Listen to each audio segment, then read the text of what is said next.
मुर्दाबाद बीजेपी मुर्दाबाद। गला सबका सूखता है, डर सबको लगता है। सोचिए, प्रधानमंत्री के कुछ शागिर्दों ने कहा कि संविधान बदल देंगे। अब प्रधानमंत्री नरेंद्र मोदी सफाई देते घूम रहे हैं, कह रहे हैं कि संविधान ही कुरान है, संविधान ही रामायण है, संविधान ही महाभारत है, संविधान ही गीता है। अब जो मनुवादी हैं, जातिवादी हैं, वो कहे मोदी जी के खिलाफ कि गलत बोल रहे हैं। मैं फिर कह रहा हूं, ये बहुजनों की ताकत है, ये सोशल मीडिया की ताकत है, ये संविधान की ताकत है, ये बाबा साहब के विचारों की ताकत है कि संविधान खत्म का सपना देखने वाले भी संविधान के नाम पर संसद में आते हैं, प्रधानमंत्री बनते हैं। सोचिए, सबसे बड़ी खबर है, क्या प्रधानमंत्री संविधान की राग गा रहे हैं?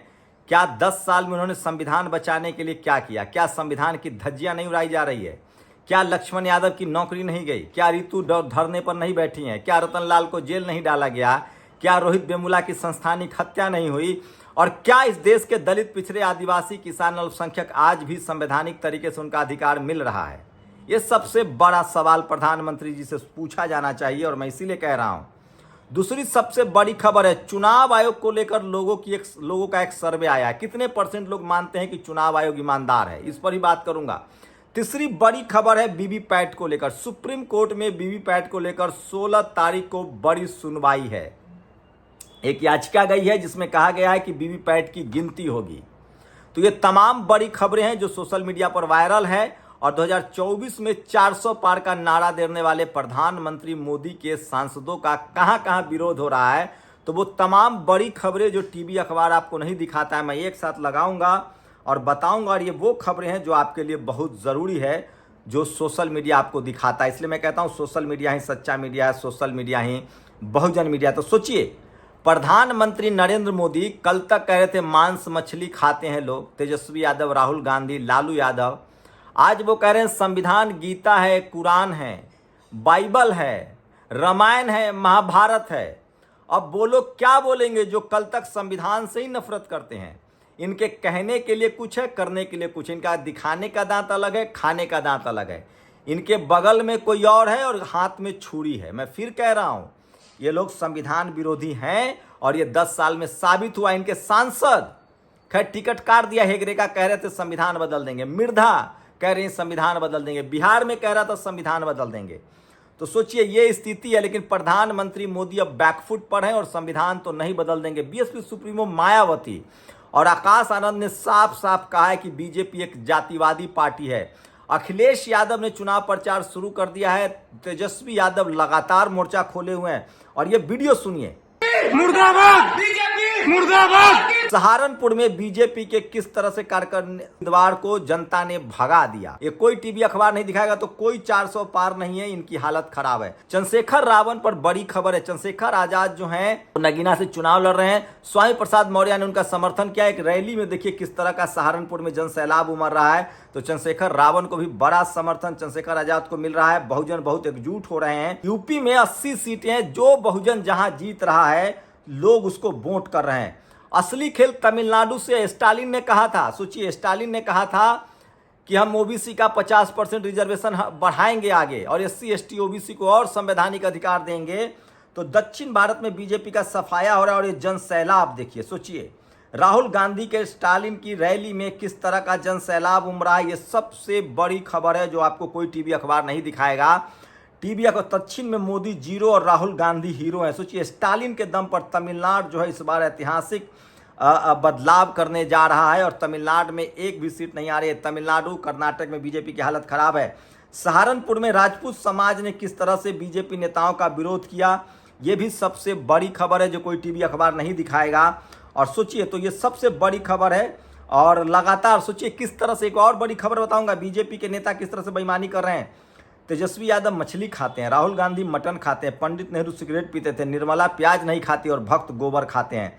प्रतीक पटेल ने यह ट्वीट किया है जो सोशल मीडिया पर सबसे ज़्यादा वायरल है। तो इस बार आपका वोट किस लिए, धर्म पर या जाति पर या नौकरी के लिए? राहुल गांधी नौकरी की बात कर रहे हैं, नरेंद्र मोदी गरीबी मिटाने की बात ही नहीं कर रहे हैं। तो सोचिए, तेजस्वी यादव का आज जिस तरह से सर्वे आया है, जिस तरह से उन्होंने अपना घोषणा पत्र जारी किया, उसमें भी नौकरियों की बात की 1 करोड़।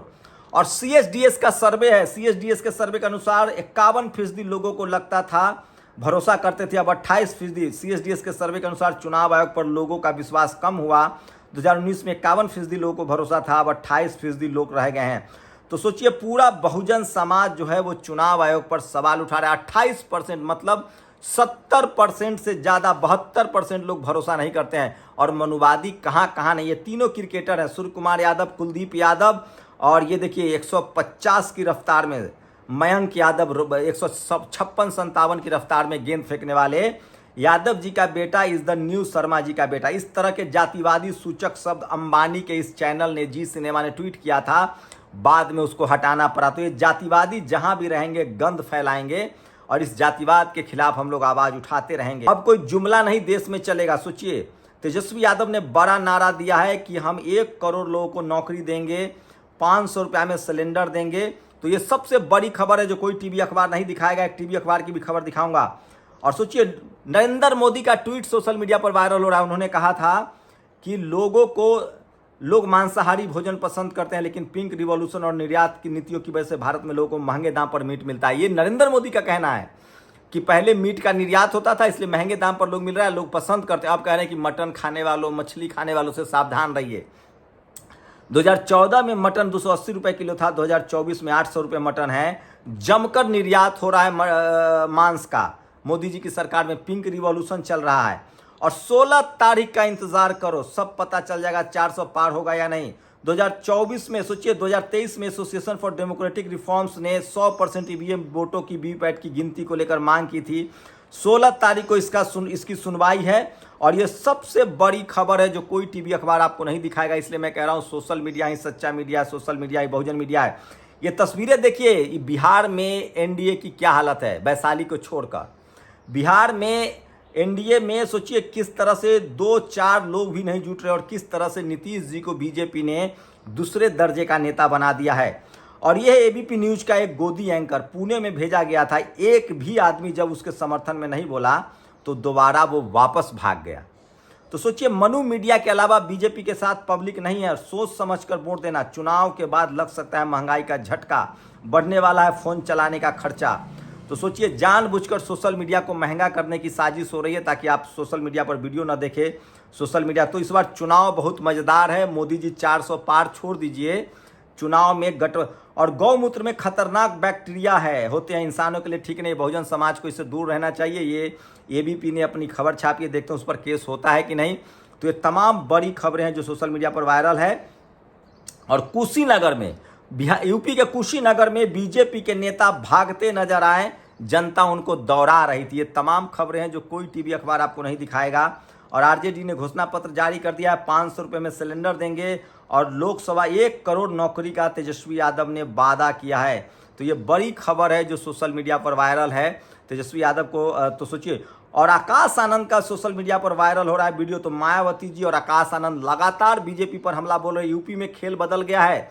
बहुजन समाज के लोग समझ बूझकर बहुजनों को वोट दे रहे हैं। और यूपी में इस बार सपा और बसपा शानदार परफॉर्मेंस करेगी, बीजेपी कहीं दिख नहीं रही है।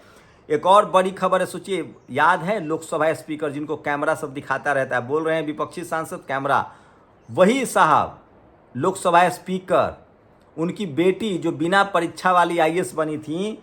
सोचिए किस तरह से ओम बिरला की बेटी जो है बिना परीक्षा के आईएएस की नौकरी पास करने वाली भाजपा का प्रचार कर रही। तो सोचिए आईएएस जो है उनकी बच्ची आईएएस है, वो प्रचार कर रही है। सोशल मीडिया पर सबसे ज़्यादा वायरल है।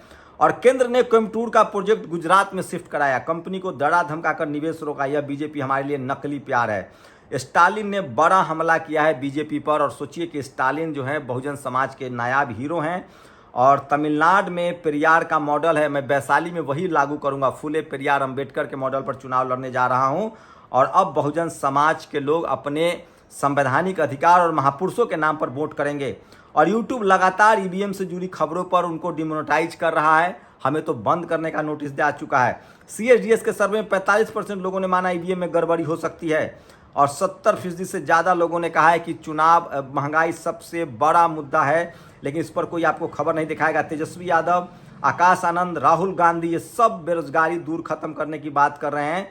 लेकिन मुन्ना शुक्ला बताइए जीत भी गया तो वो किस खेमे में जाएगा। मौर्य शुक्ला, स्वामी प्रसाद मौर्य ने चंद्रशेखर आजाद का हाथ मजबूत किया है। और कहा है कि हम संसद चुनाव में उनका समर्थन करते हैं और संविधान की याद मोदी जी को आने लगी है। डर है कि गला सूख रहा है, बहुजन समाज खिलाफ है। 400 पार तो छोड़ दीजिए, इस बार 180 भी बहुत ज़्यादा राहुल गांधी ने बोल दिया है। लेकिन वैशाली में इस बार सोचिए क्या होगा। तो चुनाव आयोग को लेकर सर्वे आया है, लोग 28% लोग मतलब 72% लोग कह रहे हैं कि चुनाव आयोग बिल्कुल भरोसेमंद नहीं है। और 16 तारीख को वीवीपैट को लेकर बड़ी सुनवाई है। तो ये तमाम बड़ी खबरें थी जो सोशल मीडिया पर वायरल है, ये आपको जानना चाहिए, कोई टीवी अखबार नहीं बताएगा। और भाजपा वाले राशन का झोला लेकर वोट मांगने आए तो उनके मुंह पर झोला फेंकना, उनसे पूछना क्या राशन के लिए 10 साल सरकार दी थी, कहाँ है रोजगार। तो ये सोशल मीडिया पर बड़ी खबरें हैं जो वायरल खबरें हैं। और मैं हर वीडियो में आपसे गुजारिश करता हूं कि सोचिए आप हमें ज़रूर आर्थिक मदद कीजिए। हम लोग वैशाली से चुनाव लड़ने जा रहे हैं और ये चुनाव बहुत ज़रूरी है, बहुजन समाज के लिए जरूरी है। एक जातिवादी को सबक सिखाना है जो कल चुनाव जीतकर बीजेपी के पाले में चला जाएगा। उससे बचना है देश को, उससे बचाना है वैशाली को। तो आप लोग अपनी प्रतिक्रिया भी जरूर दीजिए, इन खबरों पर आपकी क्या राय है। शुक्रिया। नेशनल दस्तक की आपसे गुजारिश है कि अगर इसको बचाना चाहते हैं तो नेशनल दस्तक को सब्सक्राइब करने के लिए रेड कलर के सब्सक्राइब बटन को दबाएं, फिर बेल आइकन की घंटी दबाएं। नेशनल दस्तक को बचाने के लिए बहुत जरूरी है कि हर खबर को शेयर करें, लाइक करें, कमेंट जरूर करें।